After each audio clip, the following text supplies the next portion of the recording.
could. Don't be shy. Why do you meditate?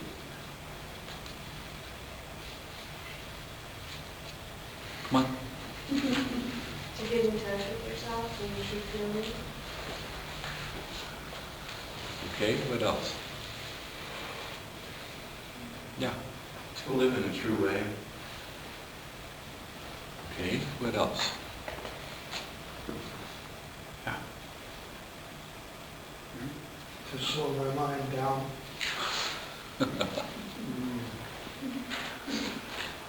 Okay. Anybody else? Yeah. Just to meditate. Why?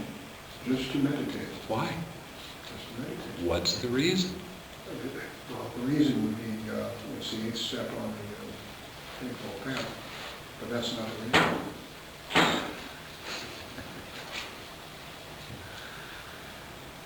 Okay, the Buddha talked about meditation, and he talked about it in a very clear, precise way. He said that there are these Four Noble Truths. The first noble truth is that there is suffering. The second noble truth is that there is a cause of suffering, and that is craving.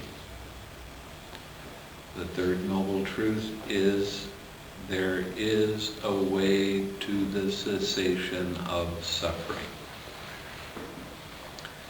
And the fourth way, or the fourth noble truth, is the way to practice. Now, when he was talking about why would you want to meditate, is so that you can learn to let go of the suffering. There's a lot of dissatisfaction in life. A lot of things happen that we don't particularly like. And it causes painful feelings to arise. And anytime a painful feeling arises, we try to make it go away. We have a habit of trying to think our feelings and control our feelings with our thoughts. Now, the instructions I gave you, I said, if you try to think about the feeling, it will make the feeling bigger and more intense.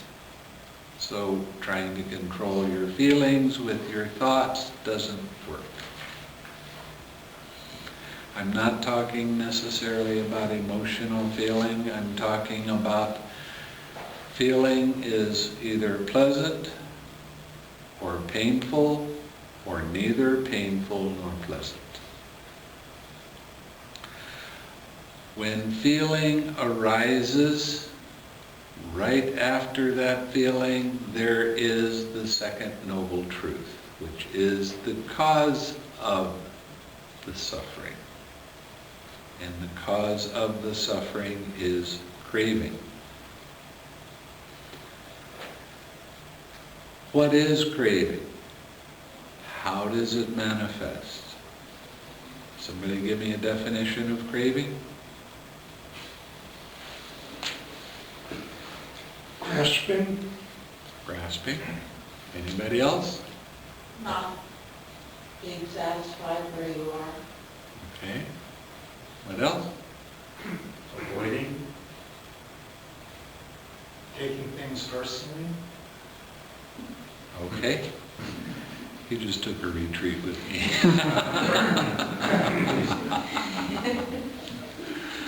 Okay. Craving, always, you can recognize it because it always comes up in the same way. Craving always manifests as tension and tightness in your mind and in your body. Now, I gave you the instructions in the meditation that when you let go of the distraction that you need to relax. Why was I doing that? So that you could start to recognize what craving is and how to let it go. Craving is the I like it, I don't like it mind. If you have a pleasant feeling arise, I like it. I want to hold it onto it. If you have a painful feeling arise, I don't like it. I want to push it away. I want it to stop. And you have neither painful nor pleasant feeling, and you just kind of ignore it. So craving, you can always recognize it by the tension and tightness that arises with that membrane that goes around your brain, the meninges. It contracts whenever craving arises.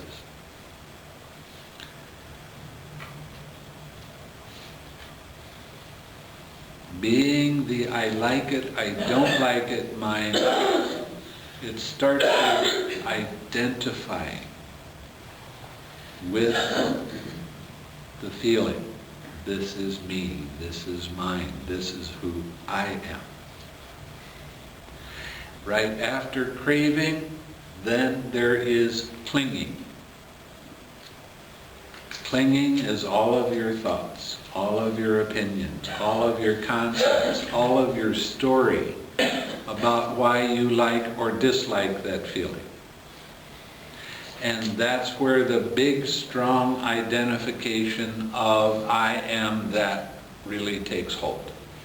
It starts with the craving, but it grows with the clinging. What happens after that is your habitual tendency. Every time this kind of feeling arises, I always act that way. This is where the emotions are. And the more you get caught with trying to think you're feeling and identifying with the feeling, the more suffering occurs. And it will keep occurring until you say, I can't stand it anymore, I'm going to the doctor, I've been depressed enough, I can't do it anymore, I'll take some medicine. That doesn't solve the problem. The problem is you're not really understanding how this process works. And it takes some time and some practice to be able to recognize when craving arises, and the story, and the habitual tendency.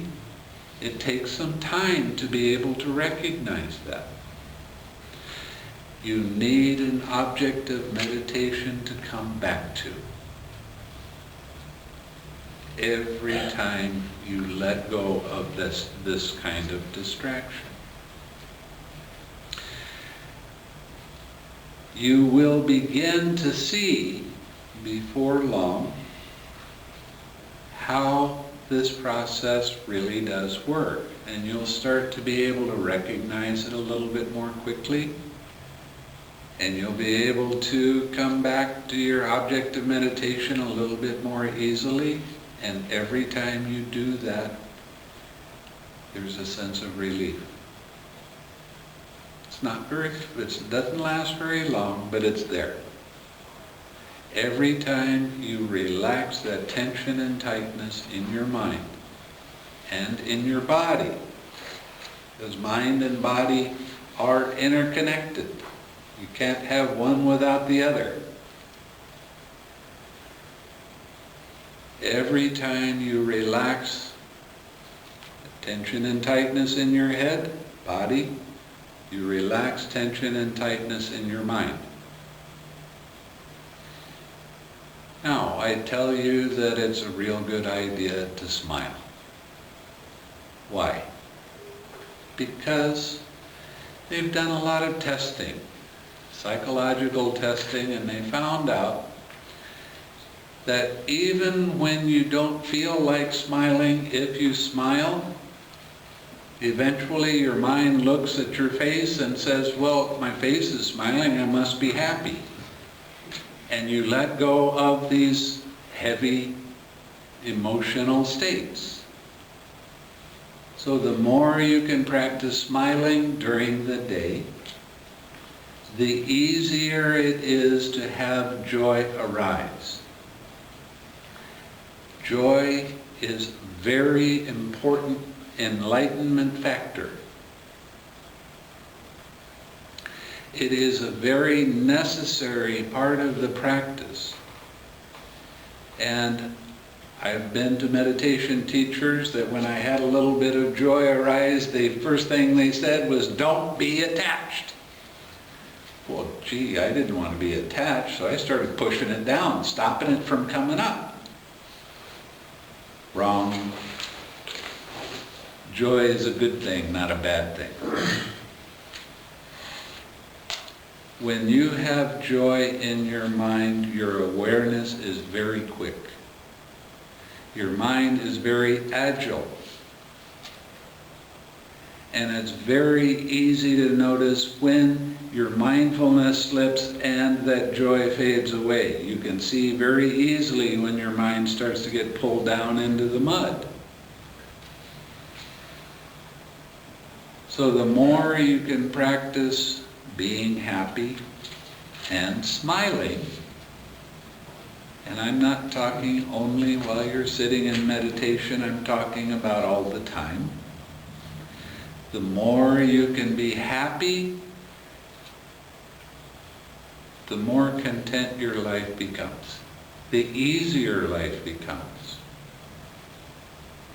You don't get so caught up in the emotional turmoils because you start to see them as part of a process. Now, it's real interesting to explore what the Buddha actually did and what he said and why did he say it and why did he do it. And there's a real easy answer when you start practicing right effort. What is right effort? Noticing when you have an unwholesome state arise. What is an unwholesome state? Anytime you identify personally with thoughts or feelings, that is unwholesome. Then the Buddha said, you let go of that unwholesome state and relax. And I'll explain that again in a little bit. Then you bring up a wholesome state. What is a wholesome state? Smile. Coming back to your object of meditation and staying with your object of meditation. Anytime any unwholesome states arise, anything that pulls your mind down and gets you thinking of this is happening to me, this is mine, this is who I am, that is unwholesome. And it leads to immeasurable suffering. So, the Buddha gave us a remedy. Let that feeling, that thought be. Don't try to push it away. Don't try to stop it. Don't try to force it to do anything that you want it to do. Just let it be there by itself. And don't keep your attention on it. Now, relax that tension and tightness in your head, in your mind. Smile and come back to your object of meditation. And stay with your object of meditation as long as you can. Now, the piece of paper that you...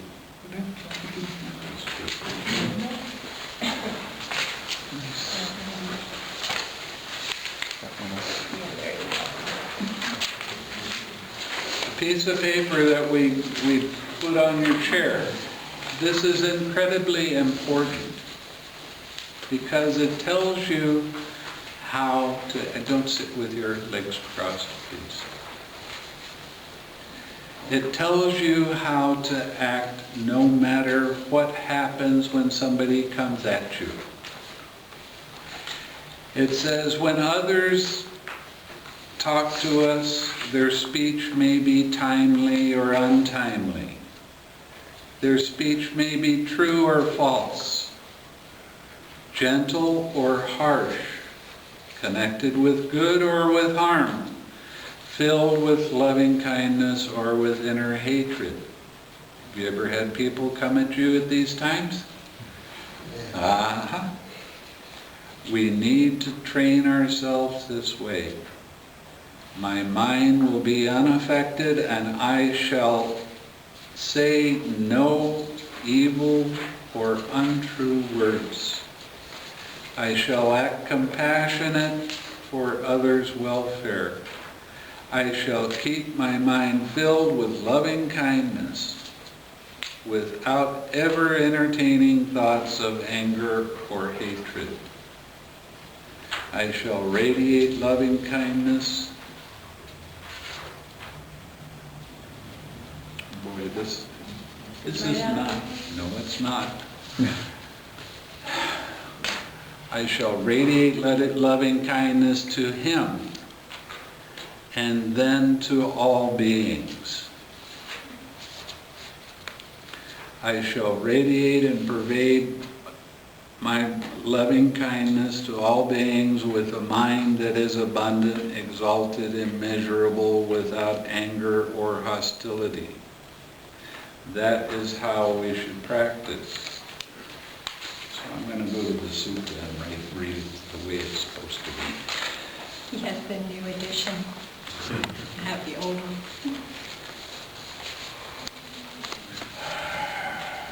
Okay. There are these 5 courses of speech that others may use when they address you. Their speech may be timely or untimely, true or untrue, gentle or harsh, connected with good, connected with harm, spoken with a mind of loving kindness or with inner hatred. When others address you, their speech may be timely or untimely. When others address you, their speech may be true or false. When others address you, their speech may be gentle or harsh. How do you feel when people address you in a harsh way? When others address you, their speech may be connected with good or with harm. When others address you, their speech may be spoken with a mind of loving kindness or with inner hatred. You should train thus. Our minds will remain unaffected, and we shall utter no evil words. We shall abide compassionate for their welfare with a mind of loving kindness, without inner hate. We shall abide pervading that person with a mind imbued with loving kindness, and starting with him. We shall abide pervading the all-encompassing world with a mind imbued with loving kindness, abundant, exalted, immeasurable, without hostility and without ill will. Now, the Buddha is still talking to the monks, and he says, monks, if you keep this advice, do you see any course of action, trivial or gross, that you could not endure? If you keep your mind focused on loving kindness, no matter what somebody else is saying or the way they're saying it, whether what they're saying is true or false doesn't matter. If they're being harsh or gentle, that doesn't matter. What matters is that you keep your mind focused on loving kindness as much as you possibly can. Use that person that's talking to you as the reminder to send them loving kindness, and to start sending loving kindness to all beings, everywhere. Do you want to affect the world around you in a positive way or a negative way? It's your choice. If you follow this advice It will lead to your welfare and happiness for a long time. Every person you see, use them as your object of meditation in daily life. Use them as your reminder to practice loving kindness towards them. Don't listen to them complain. Don't listen to their anger or dissatisfaction. Keep your mind focused on loving kindness. Now, occasionally I have people that are very angry with each other and they come and they visit me. And all they want to do is fight with each other. And what do? I sit there and I radiate loving kindness to them. And before long, they're not yelling at each other and speaking at the same time. And after that, they start calming down. And then they start speaking very nicely to each other and appreciating each other. And then they leave and say, "Thanks, Bhante." And I didn't say a word. But I did affect the world around me with my thoughts and being able to radiate those feelings of loving kindness. It didn't matter how mad they were with each other. It didn't matter if they were mad at me or not. What matters is what you do with your mind in the present moment. And the more you practice sending loving and kind thoughts, the more your mind becomes happy. And you become content. And the suffering that you experience becomes less and less. It's real simple. So why do I want you to smile? Think about it. That's the first part, isn't it? If you can't practice your generosity by smiling and giving that smile away, how do you expect to let go of suffering? Now, when the Buddha was talking about meditation, he was talking about three things. He was talking about practicing your generosity, keeping your morality pure, and practicing mental development. How do you practice your generosity? By giving. What? Give in whatever way you can. Give to whoever you're around. Practice giving your smile away. Practice smiling all the time. It's not easy. Especially when some turkey does something you don't like, right? But if you get into your aversion and start cursing, you can look forward to more suffering coming at you. You're in control. That's the way it works. So, you keep smiling, and your mind becomes light.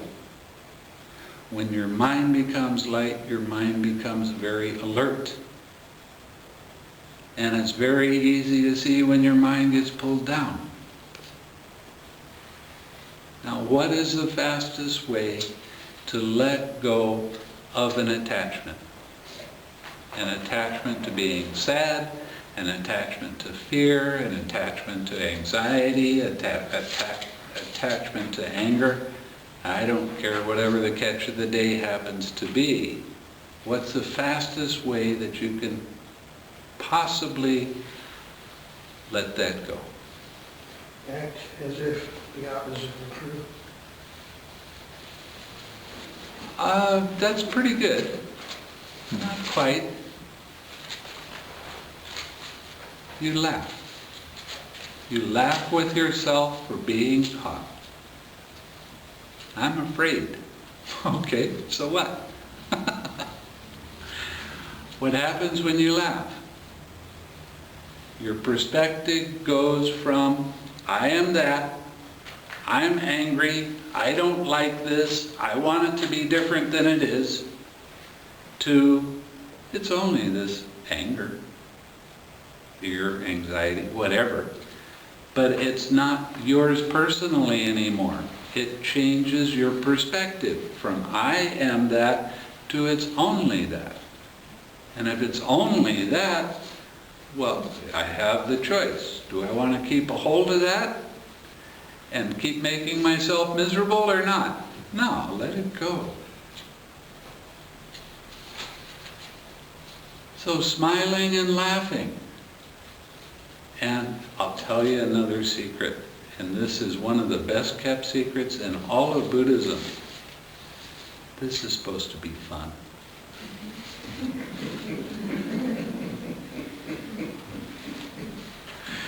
It's not supposed to be serious. And I'll tell you, I've been to a lot of meditation retreats that anybody that was smiling, there was something wrong with them. You're supposed to have these deep lines here where you're really trying hard. And no, you can't ever have a light mind. Because if you have a light mind, that means that you're not suffering enough. And you know, all the teachers, they want to tell you, life is suffering. That's not what the Buddha taught. He taught there's suffering in life. He didn't tell you that you had to go out of your way to make yourself suffer. Right?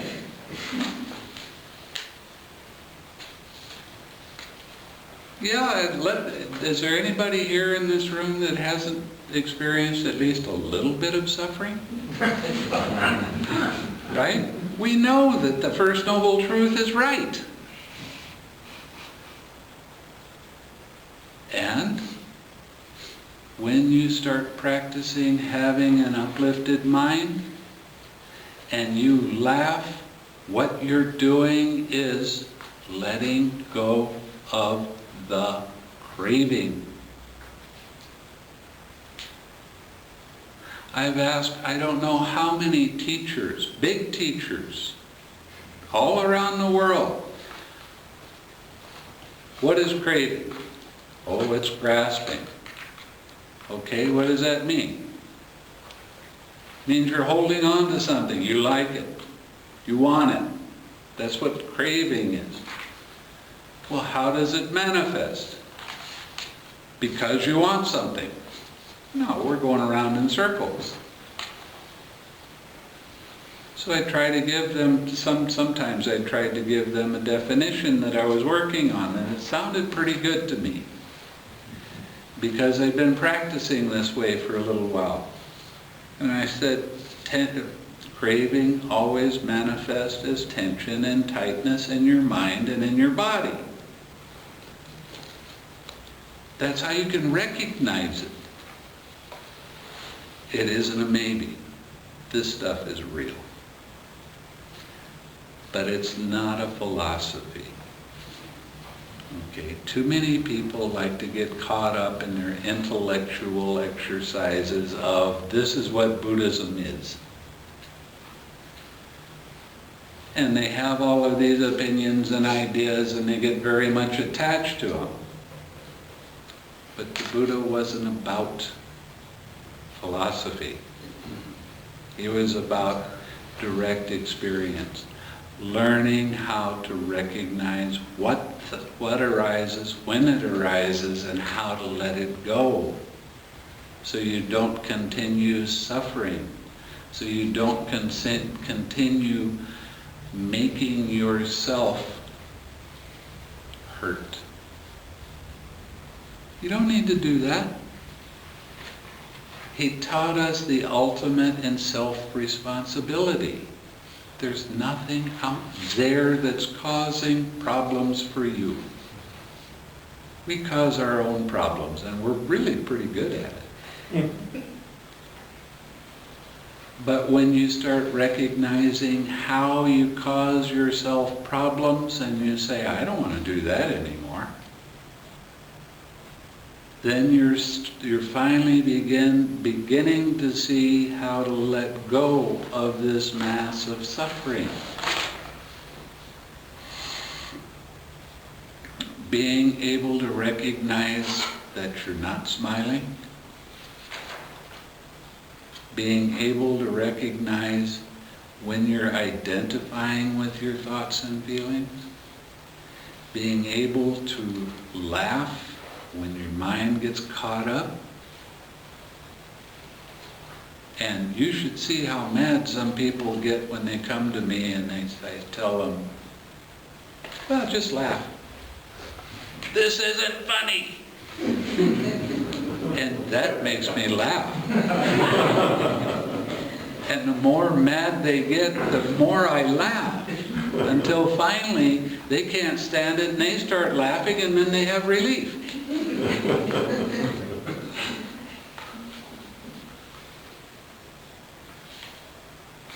This is supposed to be, life is supposed to be fun. It's not supposed to be suffering. It doesn't have to be suffering. The more you become aware of how mind's attention moves from one thing to another, and you let go of distractions and you relax into things and you smile and have this uplifted mind, the faster you can realize that you're on this path, the more interesting this path becomes. And it isn't have nothing to do with philosophy. So many times I get in on the internet and I start talking with people on the internet and they start saying, well, what do you think Buddhism is? Oh, it's a philosophy. No, it's not. It's not a religion. Why? If you look up the definition of religion, it says that it's a theistic belief, a belief in a God. That's religion. No, we're not into religion. We're into seeing how we cause ourself to suffer, and we learn how to let it go. And the fastest way to let it go is to have a light mind, to laugh into things. Anytime you see that your mind is getting serious, guess who has an attachment? Guess who's identifying with those thoughts and feelings? Guess who's causing themselves to suffer? I am. It's mine. And I'm gonna beat it. Well, you can do that if you want, but it's more fun to have fun. Well, Buddhism is supposed to be serious. I don't know who came up with that statement, but I think they should be shot. Now that's serious. That's serious. Now, let me preface this. We have a gun at the monastery. It's a great little gun, and it blows bubbles. Thank you for that clarification.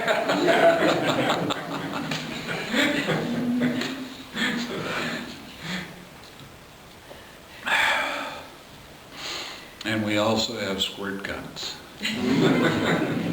And look out, I'm a real good shot. So anybody that comes, if they're being serious, I'm going to make sure they start laughing before long. Painful as this.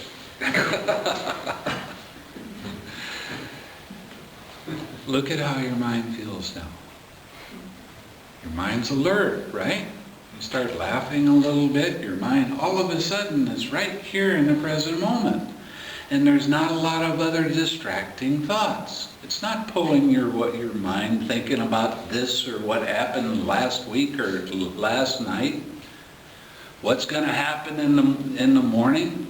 Your mind isn't thinking about that. Your mind comes into the present moment when you're happy. Isn't that odd? And then you practice giving your happiness away. You give your smile away, you help other people in whatever way is appropriate at the time.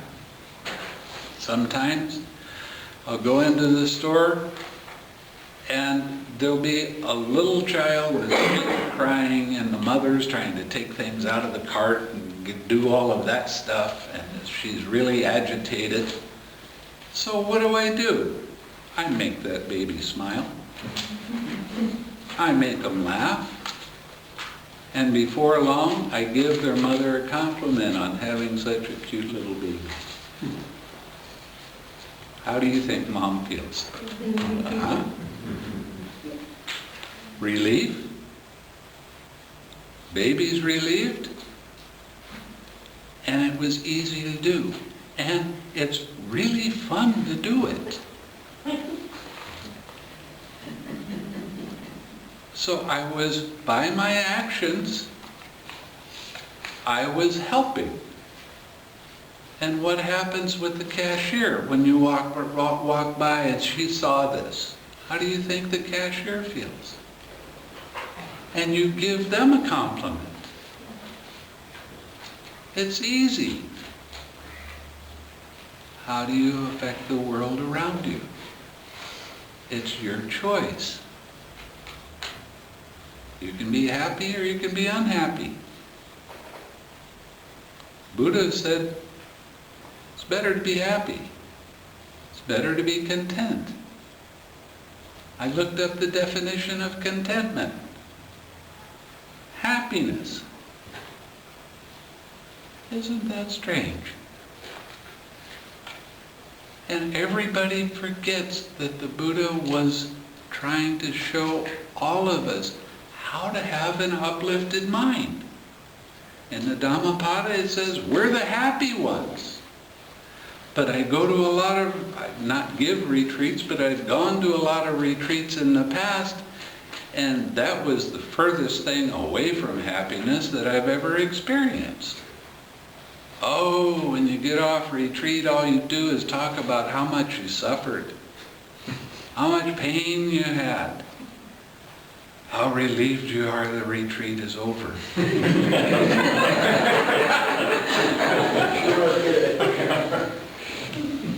When I give a retreat, people come to me and they say, geez, I wish I had a couple more days.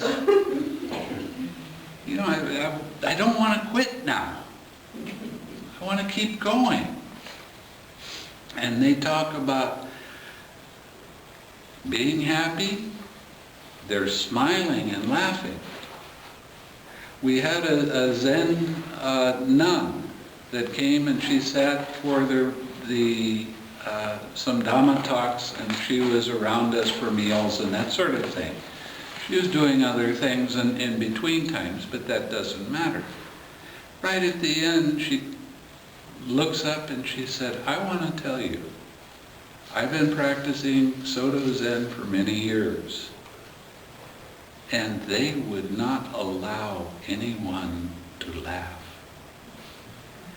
And she said, all of you people are laughing, and you're having fun, and I feel so much relief.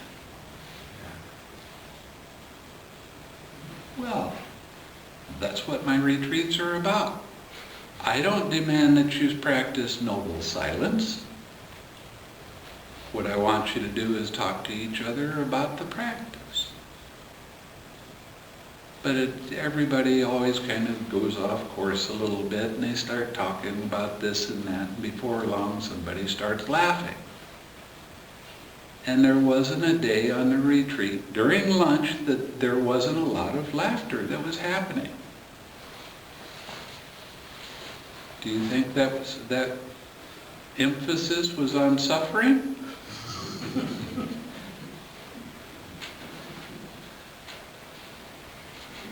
Oh, lots of people had very exceptional meditation practice. Exceptional, not just regular good. Because their minds were uplifted. Because their minds were happy. Because they were really taking an interest in what they were doing. Anytime you take an interest in what you're doing and you really like doing it, you're gonna do well. That's what happens.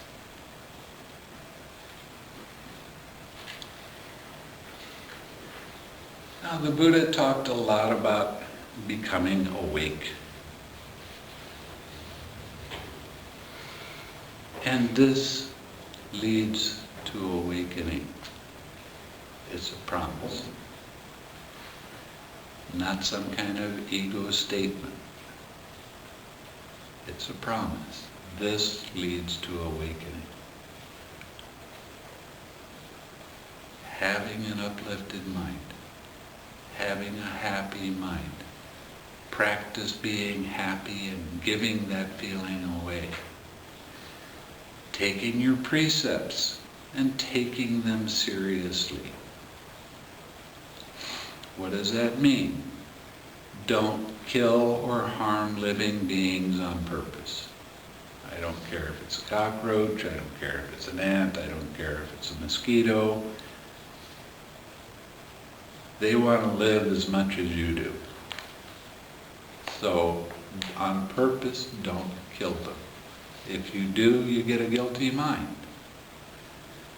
And that causes your mind to have more and more restlessness in it. That causes your mind to get so full of thoughts and fears and anxieties and all of these kind of things.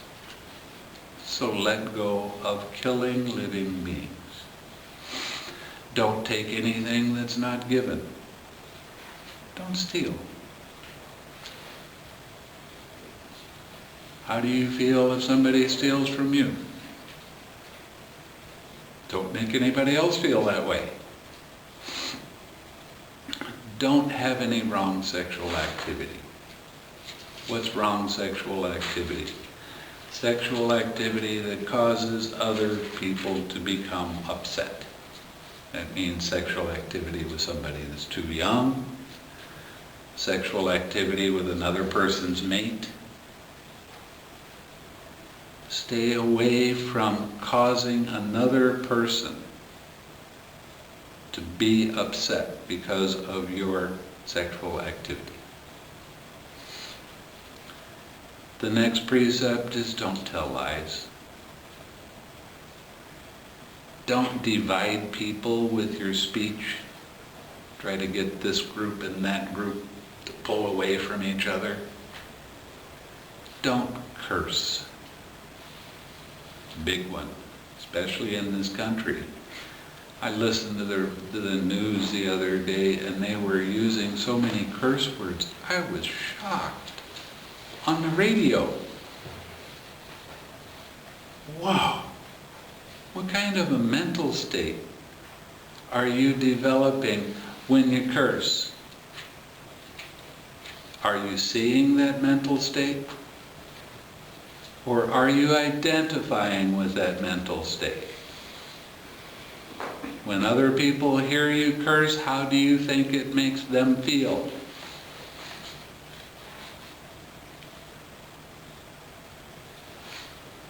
Don't gossip. What is gossip? Speaking about somebody else and making up stories. Doesn't have anything to do with the truth. The last precept is don't take any drugs or alcohol. Well, a little bit won't hurt you. Dull your mind out like you can't believe. Don't do that. You cause yourself a lot of problems by taking drugs and alcohol. I can tell when people that come to me and practice meditation, I can tell you on this first or second day whether they've been drinking or taking drugs. Now, these are recreational drugs, you know, the ones that you take just to take the edge off, so I can relax.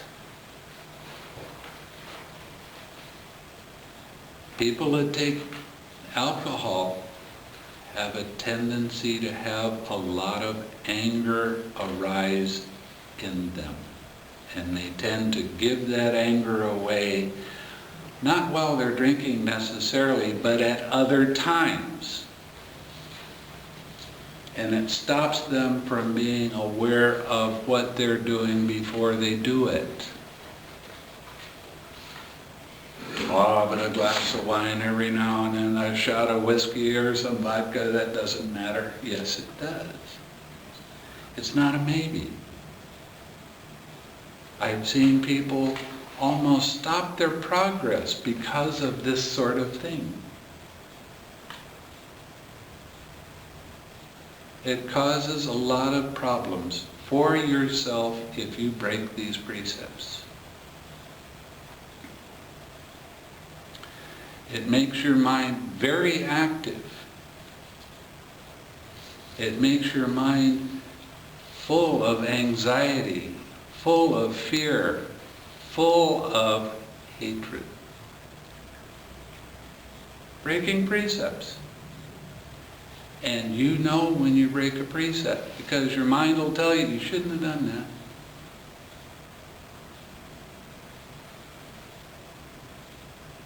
The precepts and the hindrances are intertwined.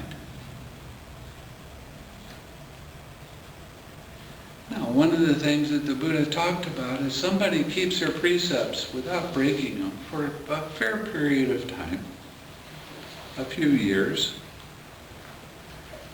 and they want to learn meditation. They will learn it very quickly, because their mind doesn't have any guilty feeling in it. And you know for yourself, when you break a precept, there's no God in heaven that's going to throw down a lightning bolt because you broke one of them. But it does affect the way you see the world around you. And the less you break the precepts, the more clearly you see the world around you. Works really well that way. I had a student in Malaysia. She wouldn't have thought of breaking a precept. She was a very good person. She was in her mid-40s, never done any meditation, heard that I was teaching meditation, and she came to me and said, I want to learn. And I said, fine. I'm giving a weekend retreat this weekend. Come for the weekend. Fine. She came, I gave her the instructions in the morning. We ate lunch. I went around and I said, well, how's your meditation going? And she said, that's pretty good. Well, how long are you sitting?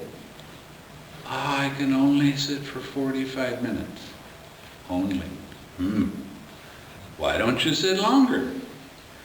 She said, you know, the pain in my knees from sitting on the floor, I'm not used to sitting on the floor. And this pain is so intense I can only last for 45 minutes.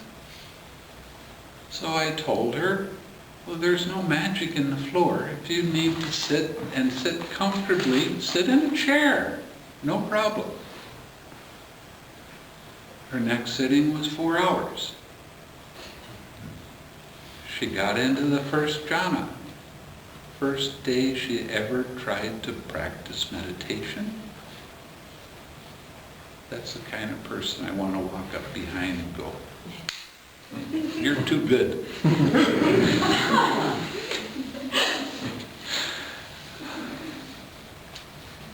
And it wasn't very long before she was experiencing a lot of other jhanas, because she kept her precepts. This isn't a game. And I know you can go and do retreats and they'll give you precepts one time in Pali and you don't know what you're saying. But that's supposed to purify you. And then you sit with restlessness and anxiety and doubt and fear and all of these other mental states that are keeping you away from having a quiet, peaceful mind. Why? Because of past actions. The things you do in the past arise into the present moment. What happens in the present moment dictates what happens in the future. When you're sitting in meditation and you grab on to that present moment, that restlessness, that anger, that dissatisfaction, that lust, whatever it happens to be, and make it your own, and then you try to control your feeling with your thoughts. Now, we're made up of 5 things. We have a physical body, this. We have feeling.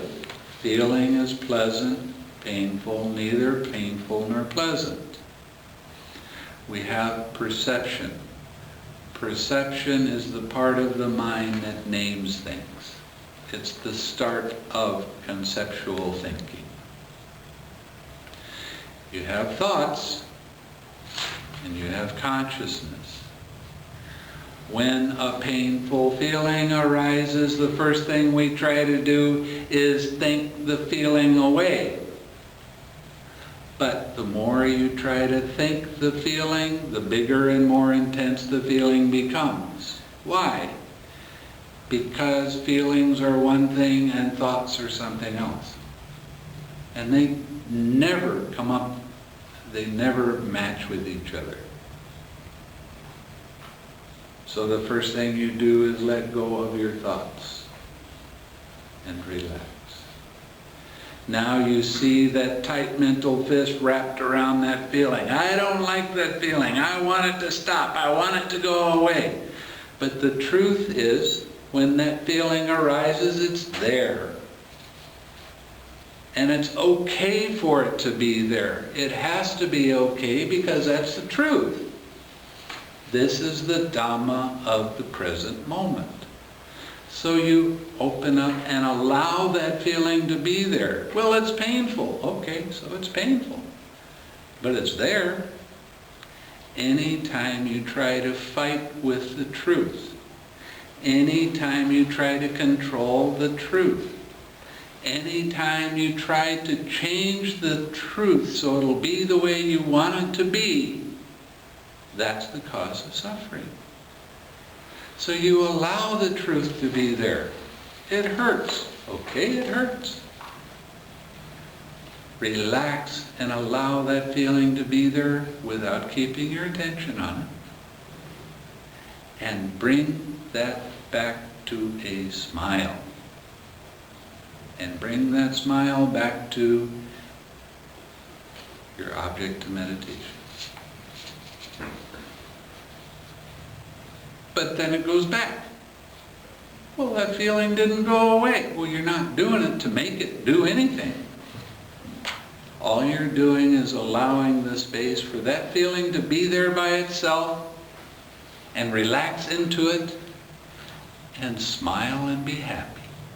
That's all. But I don't like that feeling. So, who doesn't like it? I don't. Who wants it to be different? I do. Who's taking it personally? I am.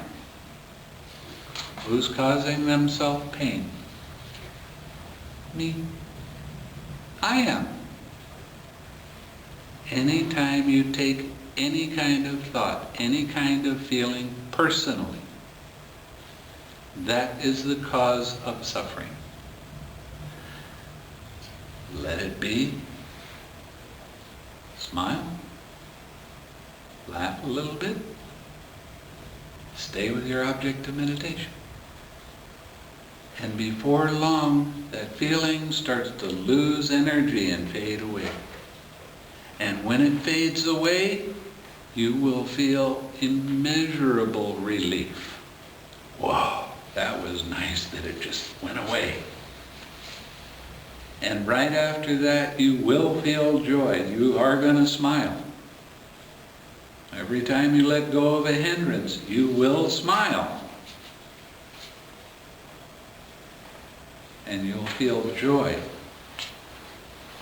Now, what do you do when joy arises? Same thing you do when a painful feeling arises. Joy is just the other side of the coin. You let it be there, you relax, you come back to your object of meditation. That's the way that joy will last longer. If you grab onto it and say, oh, this feels good, I want some of this, I like it, wow, went away. Can't be attached to it. It won't allow you to be attached to it. Right after that, you will feel very, very strong tranquility. Your mind will become very peaceful and very comfortable. And this is what the Buddha called happiness. And your mind stays with your object of meditation without any effort. Your mind is unified. It stays there. I just described to you what the first jhana is like. Now, there's a whole lot of people that have ideas that the Buddha didn't really teach jhana. He only taught insight meditation, and that's all you should do. But that's not right. The word jhana is probably mentioned somewhere around 10,000 times. The word vipassana is probably mentioned somewhere around 100 times. What do you think he talked more about? But there's a sutta in here that explains things very plainly. This is Sutta number 149 in the Majjhima Nikaya, wherever it's. And there it is. In section number 10, it says, where to go? Okay, these two things, serenity, that means jhana, and insight, vipassana, occur in him yoked evenly together. Can't have one without the other. Need to have them both.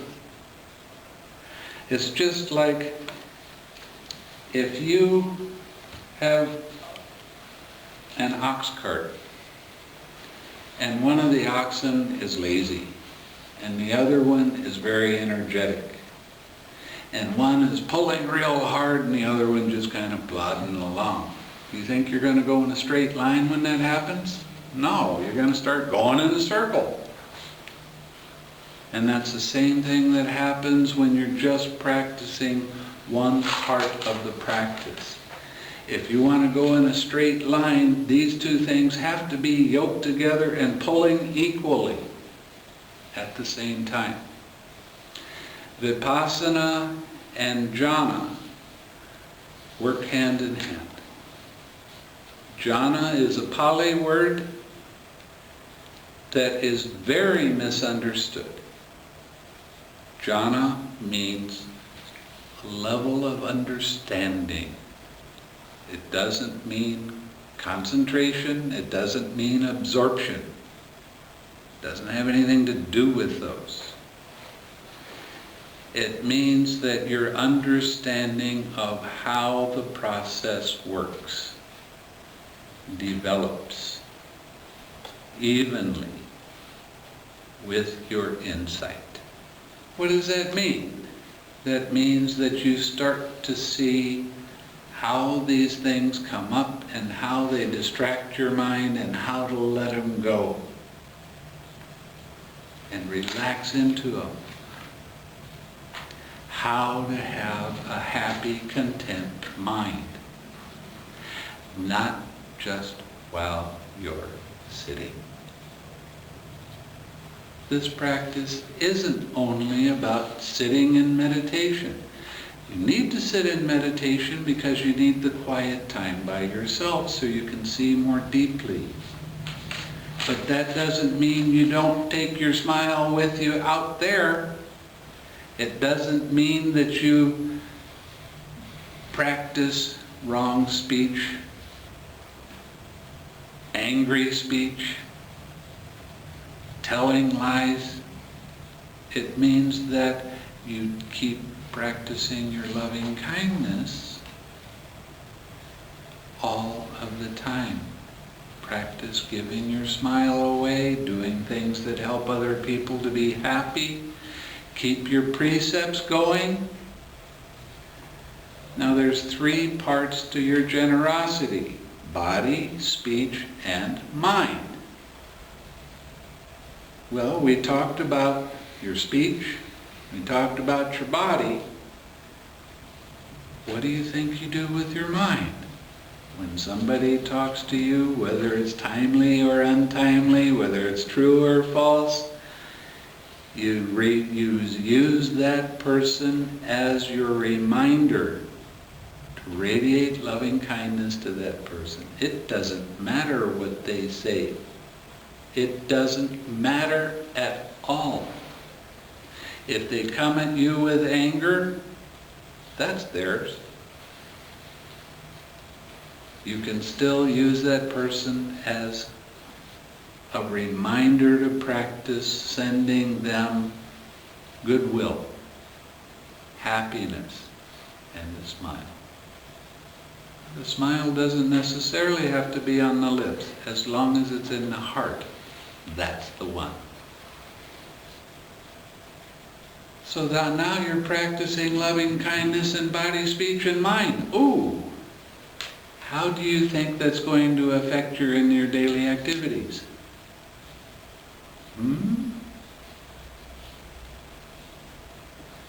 You want to be successful? You want to be prosperous? Practice your generosity. Practice keeping your precepts. Practice your mental development. All the time. There's no time off.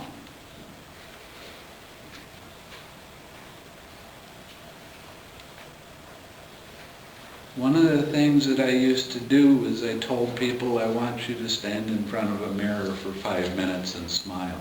Ever try it? You never know how long 5 minutes is until you try doing that. And then you start going, oh, gee, these muscles, they're tender. Why? Because you're not used to smiling. And what you got to do is you got to take your watch with you. Because it's not just stand there and smile and, oh, that was 5 minutes. But while you're standing there and you're watching, the reason you do it in front of the mirror is to see whether you are smiling or not. And when you're not, then you start again. And then you send those smiling thoughts out to other beings, to all other beings. Everybody wants to feel that happiness. Everybody wants to feel loved. That's not any earth-shattering discovery that I made. It's the truth. And the more you can practice truth, the happier your mind becomes. The happier your mind becomes, the more alert your mind becomes. The more alert your mind becomes, the deeper you'll be able to go in to see what the Buddha was talking about. Because a lot of the stuff that you read about Buddhism, it really sounds confusing. It's hard to understand. It's not simple stuff at all. until you have direct experience. So I tell my students, oh, you came to me, you want to practice with me, stop reading. I don't want you to read anything for a year. All I want you to do is practice and listen to Dhamma talks. 1 year. And after that, you'll be able to discern whether what somebody is saying is true or not. You'll be able to figure it out all on your own. The stuff that they talk about that's so complicated, you might look at that and go, it's not worth knowing anyway. Why do I want to spend my time trying to figure it out? Direct experience in becoming happy leads to true knowledge and vision. Knowing by seeing how this stuff works. And you start to see how connected the precepts are with the hindrances.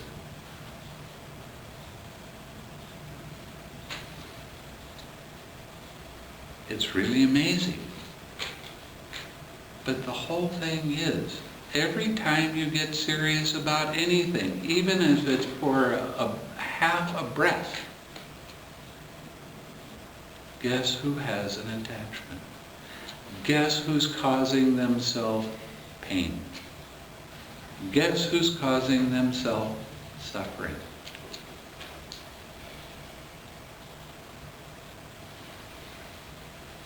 So the more you can practice sending loving and kind thoughts out during the day, and the more you turn it into a habit, the easier everything becomes. Your mind becomes more clear, you become more alert, and I've just talked more than I was supposed to. Sorry. Thank you very much. Well, can we have questions for a couple minutes? Somebody? Sure, why not? Okay. Does anybody have a question? Yeah. I've been practicing your smiling exercise for the last year with a lot of success. And I found myself wondering where you learned that. Did you know that? Did you have a little bit of that smile before you became a monk, when you were living as a layman? No. It came from studying the Buddha's teachings and actually realizing what the four right efforts are. I mean, he was trying to teach us how to let go of unwholesome things and develop wholesome things. And when you think about that, what's the expression of wholesome things? Being happy. What's the expression of being happy? Smiling. And I know how odd this sounds. Laughing. If you can laugh at yourself for being angry, you're not angry anymore. If you can laugh at yourself for being afraid or holding nonsense thoughts or being depressed, you just start laughing with yourself and going, what am I doing to myself? As soon as you do that, you've let go of the attachment to it. Then it's only that. It's only this depression. It's only this anger, this dissatisfaction. That's all. I don't need that stuff. You know, every year I get a little bit older, and every year I start looking after the hereafter. Walk into a room and go, what am I here after? You know what I mean?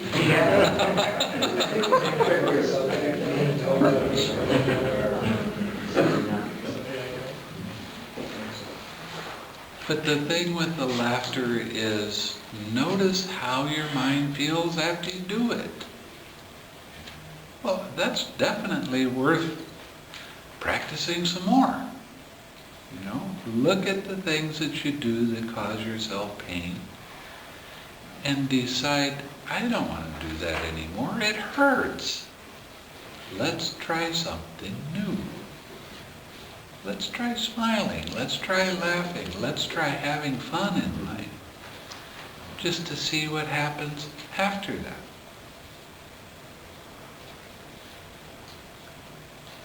Okay? Okay, let me share some merit with you. May suffering ones be suffering free, and the fear-struck fearless be. May the grieving shed all grief, and may all beings find relief. May all beings share this merit that we've thus acquired for the acquisition of all kinds of happiness. May beings inhabiting space and earth, Devas and Nagas of mighty power, share this merit of ours. May they long protect the Buddha's dispensation. Sadhu, sadhu, sadhu.